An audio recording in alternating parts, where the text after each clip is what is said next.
Here we are for a discussion on improving the health and security of the open source supply chain for this very important conference that we're a part of. So excited to be here. And I'm just going to say a few words about supply chains, and then I'd like to make some introductions. You know, when we think about supply chains, we thought about how they work in a physical world. And I think even as you have conversations with your friends and family, they understand the term supply chain.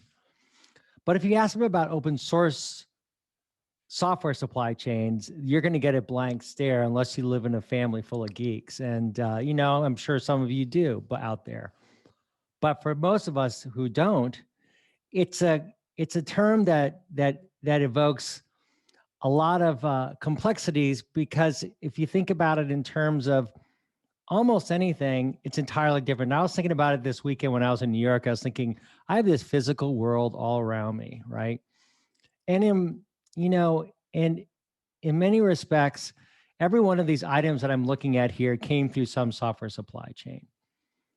But now we are in a world where the software supply chain is so critical that it actually almost equates and someday may even supplant the importance of the physical supply chain itself. So that means that we're looking at a supply chain that is incredibly valuable and incredibly fragile. And we know how fragile it can become when we see the types of attacks. It's not like it's not like a cargo ship going sideways in the Suez Canal. You know, it's almost invisible. You know, it is invisible. You don't really see it unless you understand the code. So that's really going to be the topic of our conversation today. And so I just wanted to go around and introduce our guest. Donald, why don't you start? Donald Fisher. Great. Yeah. Thanks, Alex. So I'm Donald Fisher, co-founder and CEO of Tidelift, who's helping to organize the event today. Excellent. Shannon Leitz. Hi, I'm Shannon Leitz. I run adversary management at Intuit, and I am a founder of devsecops.org. Glad to be here. Great. Tom Calloway. Hi, I'm a principal open source evangelist for AWS, and I've been doing open source since about '97. Excellent. And Arun Baku, how are you? I am good. I'm a research analyst at Gartner, and I advise software engineering leaders mostly, and open source software is a passion of mine.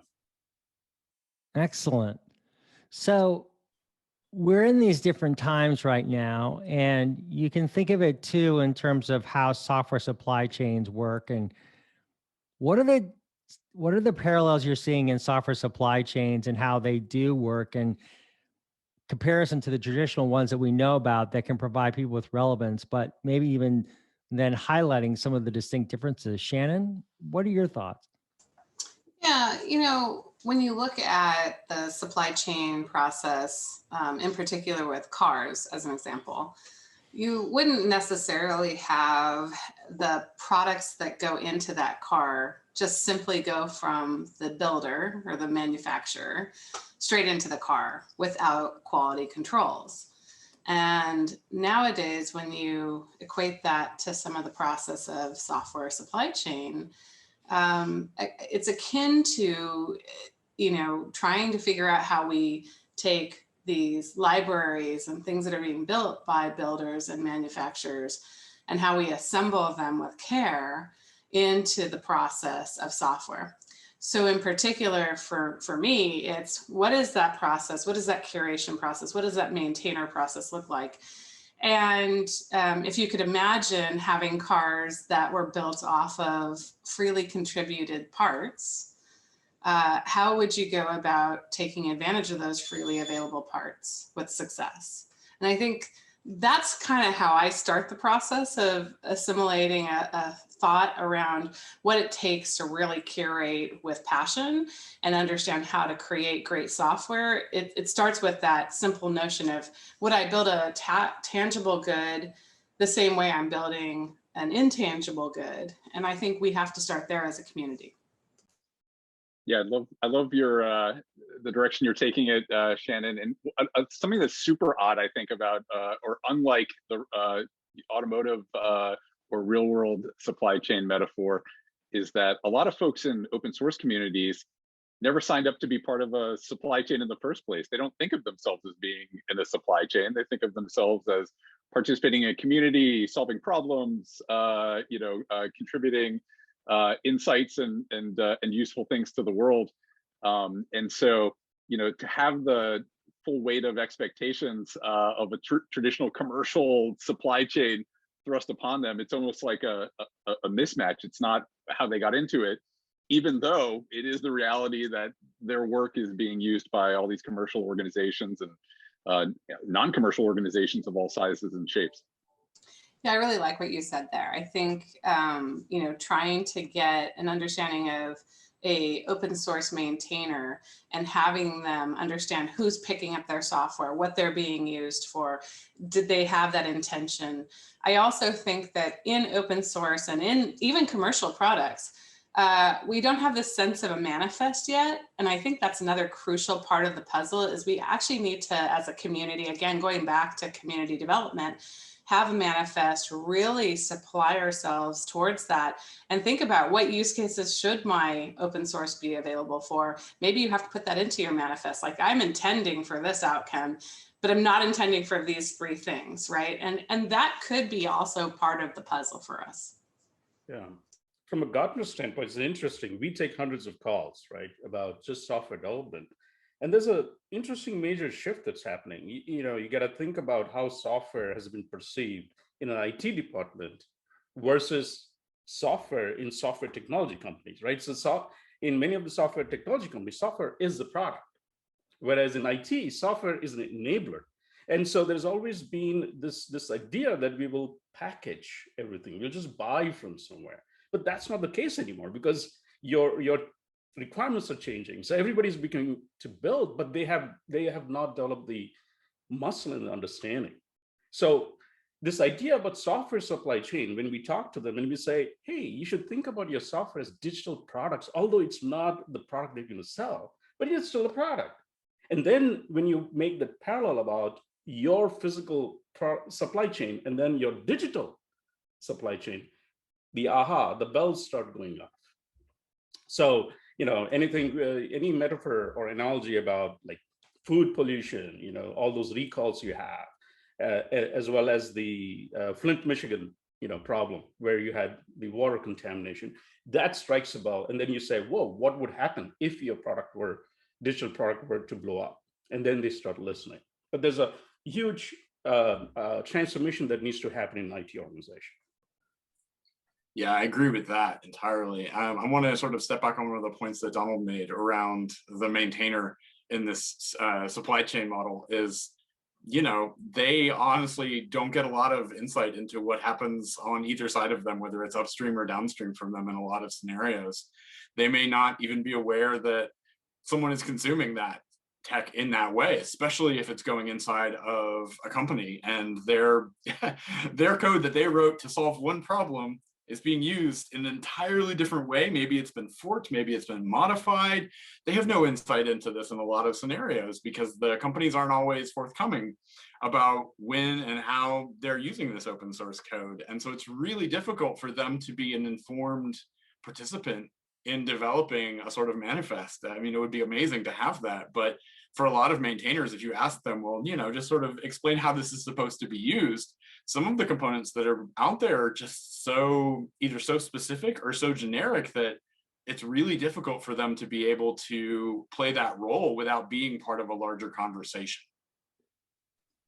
Yes, Tom, Spot, I should say, you probably remember years ago when we were both at Red Hat in the relatively early days, and news broke that Red Hat Linux was on the Space Shuttle, and the initial reaction was, that's awesome, this is great. And then the second immediately thereafter reaction was, oh no, what now?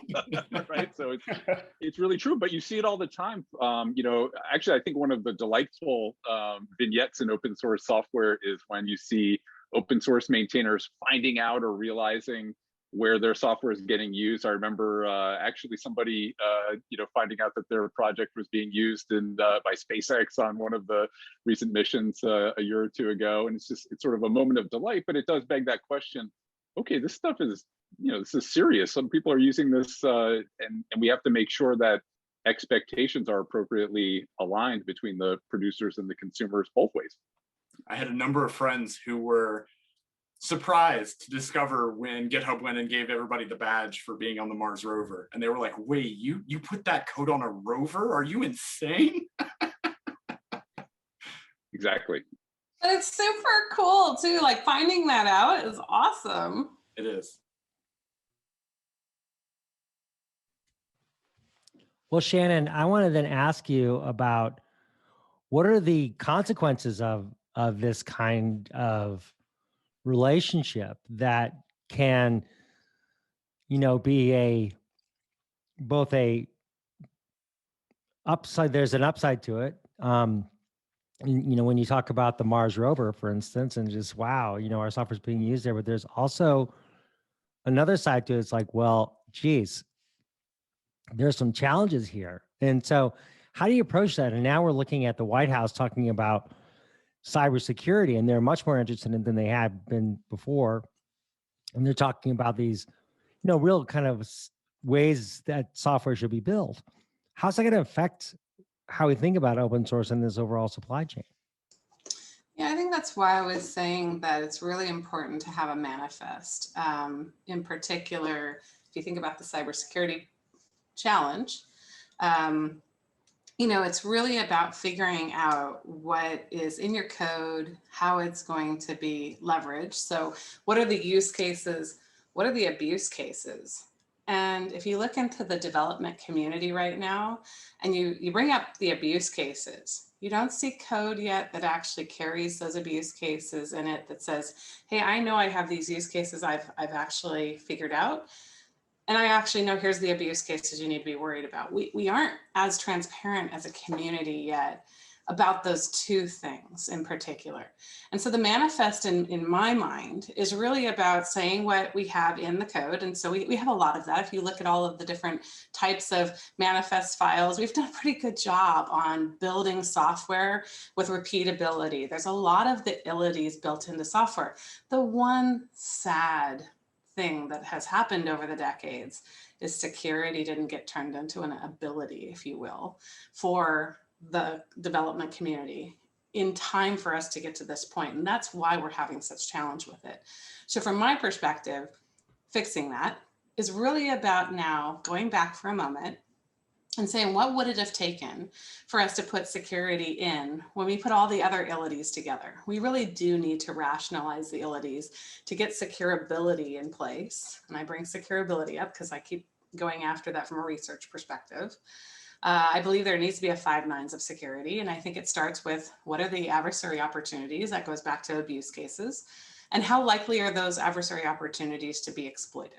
And I think we really have to get to that lens and that language, make security accessible to everyone. We need to stop having thousands of different things that actually articulate that problem of resilience, because we do need security practitioners to go after those thousands of ways that something can get broken into. We need that compendium, that knowledge compendium. There is a role towards doing that, but we need to turn around and make it accessible. And so for me, as an example, I really care about, hey, if a developer has an input validation problem in particular, it's an input validation problem. There might be 10,000 ways to be able to trigger that input validation problem.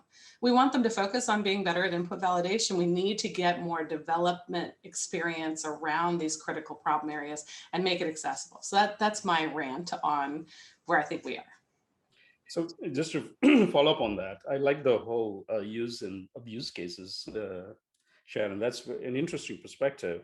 From our standpoint, from at Gartner, we're seeing a increased interest after the executive order, right? Because that was basically a statement that this is serious business, and it is amplifying and accelerating the movement that was already happening. So we were, during the pandemic, we saw a lot of inquiries which were concerning about open source. I mean, how do we leverage it, first of all? And then, of course, how do we secure it? And one of the interesting challenges is this problem where people in many of the IT organizations, they don't even know where software is being built, right? So we're talking about like generating a software BOM, a bill of materials, which is an interesting problem when you have a team, but when you have hundreds of teams distributed, how do you do that? So there was always this tension going on, but with this mandate, it has become very clear that this is serious. We need to do this and actually start thinking about upstream thinking, the systems thinking part.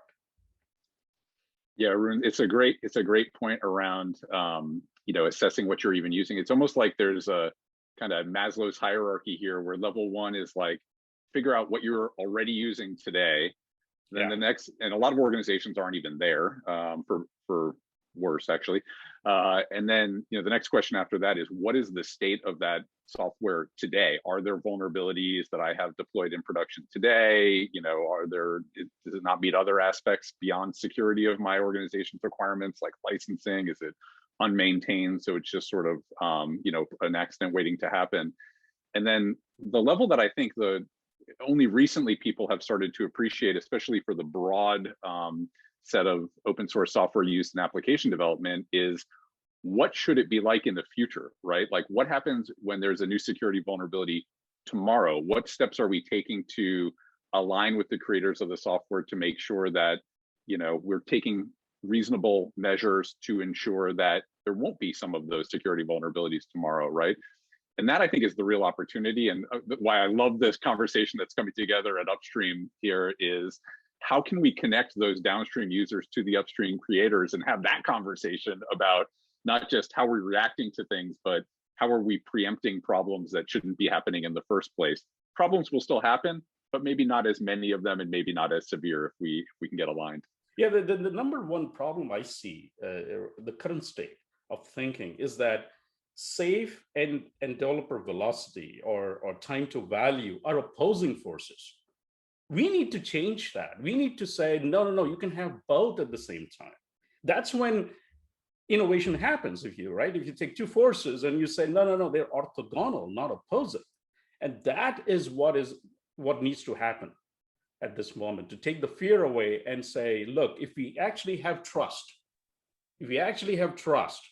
when you have a safety net, you can take risks. I mean, it's simple. I mean, we do it in real life all the time. But when it comes to digital, we're still very tentative. I think other one thing is, we're talking about the software bill of material. Why it is important is because it makes visible the invisible, right?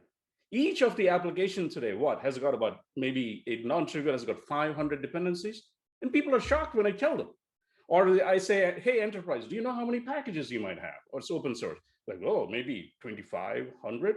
What if I say you have 6,000? They said, no, can't be, right? But of course they are. So that's invisibility is another problem, and elevating that is important for everybody to realize how much we rely on open source software. Yeah, I mean, the old mantra is, be pretty, be fast, be secure, choose two. And and I think you have to be bigger thinking than that. I think you have to be more broad. You have to say, okay, all of these things matter. And maybe we're not all at 100% on all of these things, but we have to be conscious of all of these things at all times as we develop, as we go forward. And the way for open source communities, one good way for open source communities to accomplish this is to be in connection with their upstreams, with their downstreams, exactly, on a regular basis. It can't just be a one-time check-in. It's great to know that this company is using the software once, but that was 5 years ago. I don't know what's looking like now or any of these things. One of the things that I see open source communities do all the time is they fix security bugs and they don't call it a security fix. There's no CVE attached to it in the changelog. There's no reference to, I fixed this because I saw this obvious buffer overflow and I just fixed it. And because they don't know how to indicate that using the sort of terminology that the industry has sort of come to expect around them in a more professional sense, or even in a more technology specific sense, it just goes by. And sometimes it doesn't even get caught for years until someone who's doing, security research says, oh, they fixed this in this version. It actually closed a security hole. Let me go out and do a after the fact CVE on that. And then everyone scrambles to try and figure out which version has that fix and doesn't have that fix. So it's a real challenge, especially because the open source communities are moving so fast. Yeah. I think it's also, I'd also maybe to help put a little bow on this one, it takes two things from my perspective to really get into this lens that we have. One is we need to have the development community really focus on bringing security up. And that means in the training that we have, having great trainers that actually know something about security as well. There's amazing tutorials out there that are about how to leverage things like Java, Python, and they're done with folks that have really figured out security, have some great security expertise. And you can see it when you take their training and they talk about, hold on a second, let's talk about the security element right here in this particular area of coding. And they go through the basics and they do an amazing job of it. We need to focus on having developers looking for those kinds of training opportunities, because that's one thing that fixes it. The other thing that is great that's happening now and has been happening over the last few years that I've seen is having a government that is actually asking for more and better visibility, transparency, risk determinations. And it looks like being able to create more of a community around security in a way that is less blameworthy. And I think that has to change. A big part of the problem that we have right now is when we have the regulators that are out there that are basically putting blame associated with poor practice into place. And I think we have to get to the point where we actually are all, as a community, fighting to get better software, to be able to bring it to that next level, to be able to create resilient software. And there will be mistakes along the way. We've got to find a way as a community, as a larger body that's actually helping software to mature, to get to the point where we have those bookends. Developers know what they need to do, and the government actually knows how to regulate it. And if the government doesn't know how to regulate it properly, we will continue to diminish in a way that is actually really scary. How do you determine then the regulatory efforts that you have here in the United States, where I am right now, versus China, for instance? I went to Shanghai twice for conferences there. And one of the debates that started to open up and the question started to open up is, what if we start seeing these parallel universes emerge where there may be some intersections, but entirely different open source development and open source supply chain requirements and such? How do we truly have open source, and how do we truly manage the supply chain if the regulations are opposed or just on different planes entirely? Well, the regulators did a good job when they started to mandate that cars become safer. If you look at food safety, there is a track record of applying great regulatory frameworks to improve quality. And if you look at Six Sigma and some of the quality out there, I think the challenge with software is that security didn't get articulated for decades. We're just now articulating what security means in the broader, bigger community. And I think once we get that established, you're going to see globally a different thing that comes out of it. And there are conversations that are happening across the globe. I'm not just talking about US regulatory bodies. There are a variety of regulatory bodies out there that are actually focusing on things like privacy regulation as well. And we're starting to delineate the difference between privacy and security, which are actually two very distinct different things. And we're actually talking about having security and compliance be very different things as well. And the more we get it articulated and distinguished and differentiated, the better we'll be at it. We really haven't figured out yet, I think, as a broader community, how to really instill security with an understanding towards adversaries, towards understanding what they're going after, why they're going after it, and figuring out how to close out those opportunities. Yeah, I mean, certainly, as regulatory standards differ across the world, it creates a challenge for software developers to figure out how to be in compliance and to make sure that they have a good, broad, adoptable user base. I think privacy is a great analogy, because I think that the folks who have gone through some of the privacy challenges, which standard are we keeping up with? Are we keeping up with California? Are we keeping up with Europe? Are we keeping up with any of these things? And what I've seen most of the communities that are taking this seriously do is they try to look for the strictest one they can find.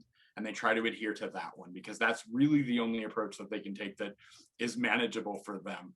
And I think there are also a lot of folks in these communities that simply don't understand how to parse the regulatory aspects of it. They're looking for a broader, larger community of people who do understand the regulatory aspects of this to come in and say, this is what you need to change in order to be compliant with this. And this is why you should trust me when I say this. So it's the right people with the right credentials and experience coming into these communities and getting the respect from those communities to help to solve the problem together. Yeah, it's partnerships for sure. I think the one other thing to pick up on is regulation is about culture. And we have varying cultures throughout the world. And that means that when we build software, we have to understand and respect the cultural differentiation that has to happen in our software across the world. We have to understand that in one part of the world, a certain type of software will work, and in another, it may not work at all. And you are seeing that happen in a variety of different segments. How do you see it, Arun, when you think of it this way, where people are weaponizing themselves to attack the supply chain? Where does regulation fit with that? And and I'm asking this question because are there areas, are there specific points, or is there specific methodologies to mitigate that? So as the weaponization increases, there's ways to mitigate that, but also think about that in context with open source. Yeah, open source is really distributed, isn't it? I mean, there's no one place, there's no centralized control. So it might be difficult to just have any regulation come in and say, thou shalt do this. However, the orders like the executive order saying that if you're supplying software to us as a government, thou shalt follow this process. You will be aware of this. You will give us this information. I think that's a better way to look at it. And going back to Shannon's analogy about car safety, etc., if you are to be successful in the new decade, you will have to probably, like Tom's saying, raise the bar even beyond regulations. People will start trusting. People will start saying, I want software from you. I want products from you because I can trust your supply chain. Even the physical is dependent upon the digital supply chain, isn't it? I think the market economy probably is the best way for this to kind of manifest itself. Yeah, one of the things that's different in open source than in those traditional supply chains, again, is some of these creators, they never signed up to be part of a supply chain, right? So it's not possible to just throw the rule book at them and say, hey, this is the new regulation you need to comply with. The open source creators may not be in the business of complying with regulations. They're just, scratching an itch, as they say, right? So here there's sort of, in this world, there's kind of a shared compliance responsibility. There's a great opportunity for the creator side of this, the upstream side, the open source communities to level up to meet certain standards, but it's also incumbent on organizations that are consuming that to figure out how are they going to, even know whether somebody's reading the rule book or cares about the rule book. And then, the magic can happen there where we get those two groups together and sort of come to a shared understanding. Maybe the understanding is, I don't care about these things at all, in which case downstream users might say, that's not going to be a good source of technology for us. We need to have a different way of approaching it. Or maybe they layer on top that level of analysis and rigor themselves as an additional layer or something. Building on top of Donald, we are definitely seeing inquiries come in where leaders are asking, hey, is there a single throat to choke? For example, for open source software.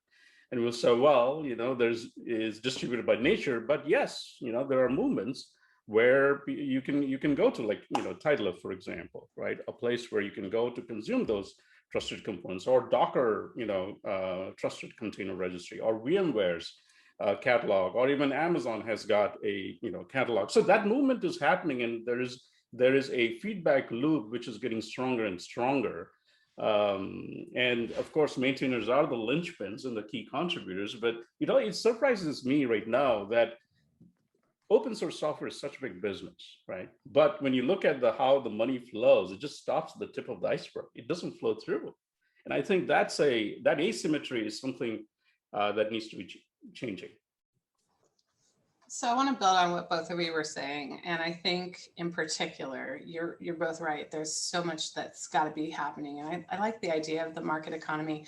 I think one of the challenges that we have to maybe think about as thought leaders is that companies need to understand their adversaries, and they need to understand what adversaries are going after their particular business. So when they pick up an open source component, does it add to the opportunities of that particular set of adversaries or those adversary categories so that they become more vulnerable when they pick that choice?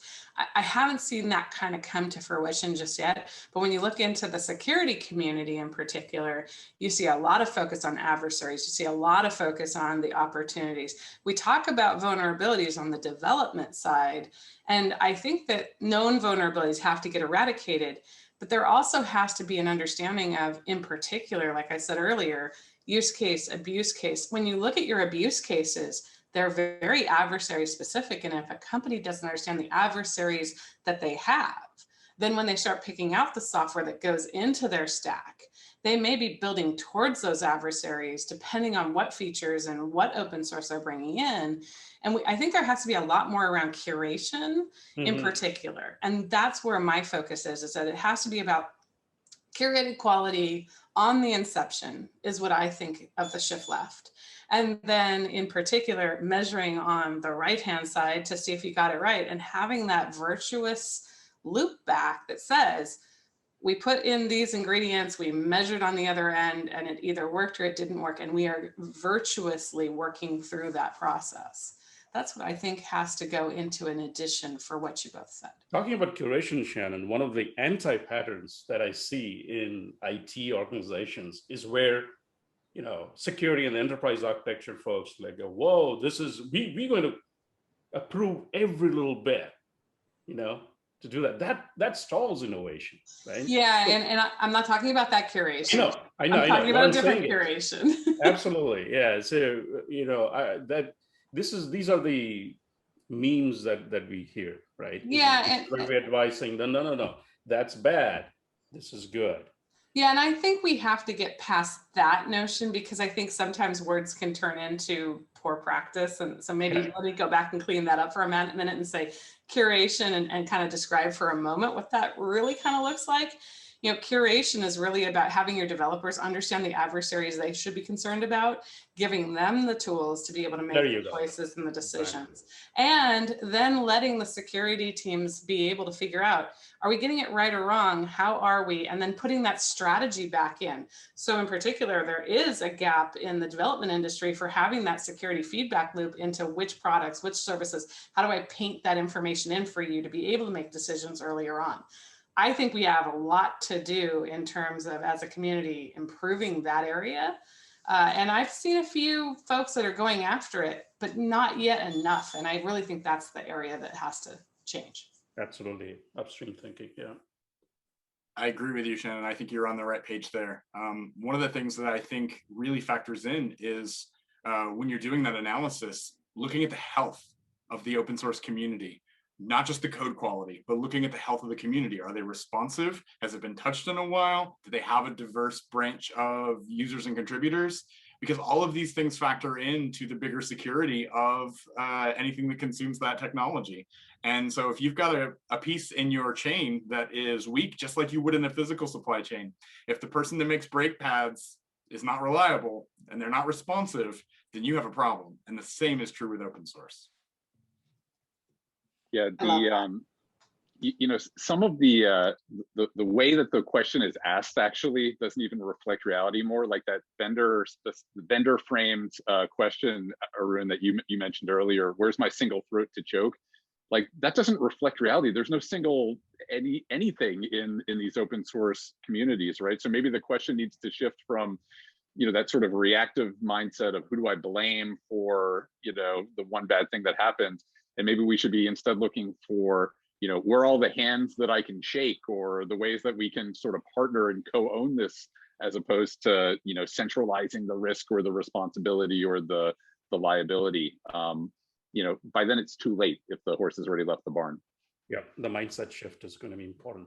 Where We have to really bring in resilient science. I mean, essentially developers should, they already care about availability. I've done a whole study on what do developers care about? What do operations care about? What does security care about? We've got to get resilient science in place that allows us to have everybody making the right decisions and contributing to software. What about the role of the organizations that have traditionally been a part of the open source movements themselves? And where do you see the evolution happening in that respect? You know, in many ways, you know, software development hasn't changed that much in a long time. There's still a lot of the processes, for instance. I mean, Git is, you know, it takes a while to learn Git, but it is a super advanced. That's more on the technology side, but on the organizational side, you know, what role do these organizations play, you know, in the evolution of open source? Because as government gets more involved, there's going to need to be some balance here, and I'm curious on that role that you see organizations playing in all this. Donald? Yeah, well, I mean, you know, if you look at the reality of the open source that organizations, you know, downstream organizations consume today, a lot of that's actually coming from independent individual actors. It's not actually part of a governance regime or a foundation or something like that that's overseeing that. I mean, especially in the application software, you know, package ecosystems, you know, JavaScript, NPM packages, Python package index, a lot of that stuff that's being used by sophisticated organizations in critical, you know, use cases is coming from individuals, right? And so I think there's a great role for traditional open source foundations, organizations with governance to play, you know, around, especially around some of the foundational technologies like systems level technologies, Linux and things like that. But there's a lot of white space where we need innovation. We need new ways of approaching it to, you know, agree on what kinds of requirements are we trying to meet together and who's going to do the work and why. There's so many, you know, to build on that, Donald, there's so many great companies out there, big companies out there that are really starting to embrace open source from themselves and contributing to the community, open source, be able to actually take that into their code. And, you know, in particular, when you look at that kind of contribution life cycle of, hey, we're putting stuff out there that we think is amazing that anybody could use to raise that waterline. I think that we're starting to see the dawn of a whole bunch of new ways for people to learn how to code, that they can start to contribute to things that they care about, that you see passion and innovation really going into the places where people exist. Like, I love the fact that you can go and now look and find somebody who's working on something you're really passionate about and really start to hone and make that better. And you're seeing that that every organization now is really starting to have and embrace more of that strategy.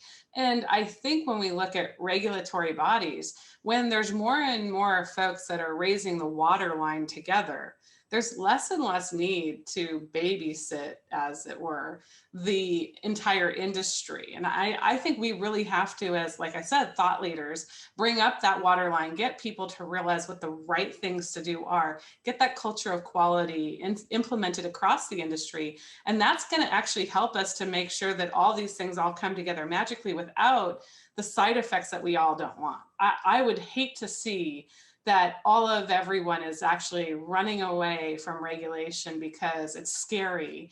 And that's not a good effect for anybody. I think we actually need to be working across the aisle, and we need to figure out how to do these things.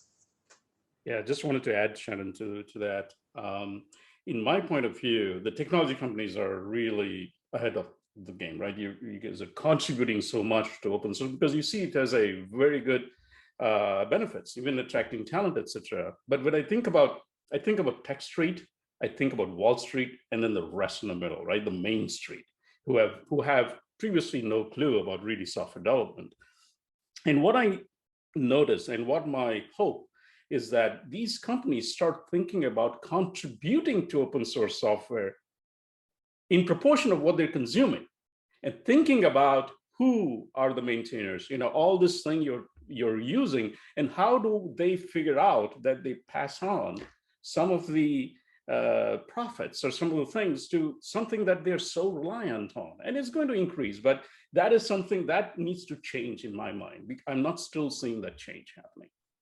Yeah, I couldn't agree with that more, Arun. I think at Amazon, we've really tried to be conscious contributors more and more, to really say, okay, these are technologies that are critical to us, that are critical to our customers. How do we invest in them, in code, in people, in time, in resources, to help them be healthy and successful? Because ultimately, that will pay off dividends for us in the long term. And I imagine that it's very difficult for some companies to have that sort of long-term thinking around their technology space, but we think it's really important, and we're really trying to lead by example from our side.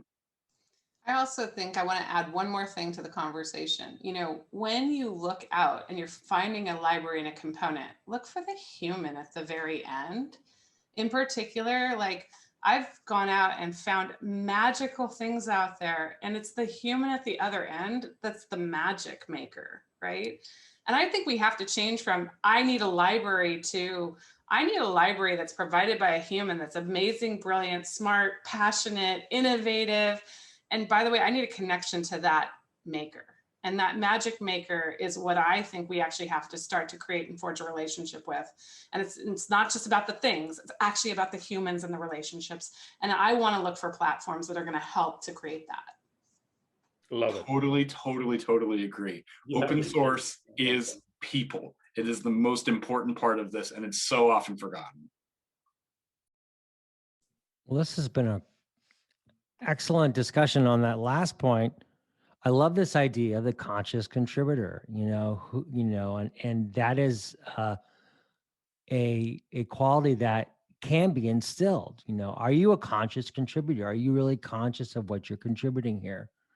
And that's almost seems like has been historically a core value of the open source movement. And from the people who I've learned from over the years, they are conscious contributors. They are thinking about what they're doing, and that other aspect of it being a long-term thing. This is very much of a long-term effort. This is not a candy bar, right? This is not like that instant gratification that you're going to get. You have to eat your mineral, you have to have those minerals in your diet, right? You got to be able to live strong. And then that last point is about the makers, right? These are the people. They're people here, and they play a critical role.